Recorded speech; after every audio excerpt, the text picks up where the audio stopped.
మనం అందమైన ప్రపంచంలో నివసిస్తున్నాము. మీ చుట్టూనున్న అద్భుతమైన వాటిని చూడండి. ముందుగా ఇదంతా ఎలా ప్రారంభమైనదని బైబిలు చెబుతుందో చూద్దాం.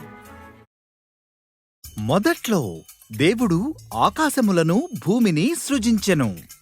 చీకటిని వేరుచేసి వెలుగు కలగాలి అన్నాడు. ఆయన ఆ వెలుగును పగలు అని, చీకటిని రాత్రి అని పిలిచాడు. మొదటి రోజు అయిపోయింది.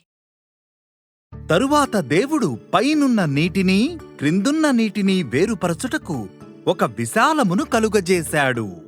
ఆ విశాలమును ఆకాశము అని పిలిచాడు. రెండవ రోజు అయిపోయింది. దేవుడు నీటినంతా ఒక్కచోటికి చేర్చాడు. అప్పుడు ఆరిన నేల కనిపించింది.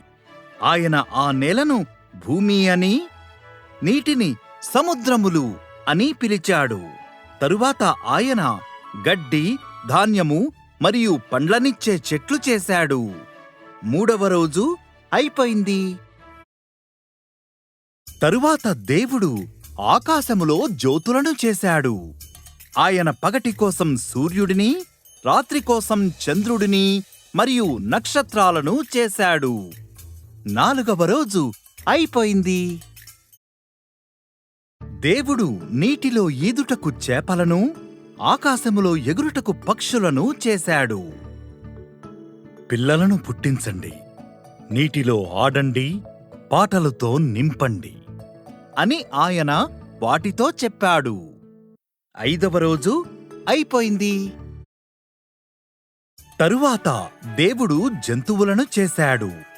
ఆయన పశువులను, అడవి జంతువులను, భూమిపై ప్రాకు పురుగులను చేశాడు. అన్నిటికంటే విశేషమైనది ఇంకొకటి చేయాలి అన్నాడు దేవుడు. కాబట్టి దేవుడు పురుషుని, స్త్రీని తన రూపములో చేశాడు. పిల్లలను పుట్టించండి, ప్రపంచముపై అధికారాన్ని తీసుకోండి, చేపలను, పక్షులను మరియు జంతువులను సంరక్షించండి అని దేవుడు అన్నాడు. ఆరవ రోజు అయిపోయింది.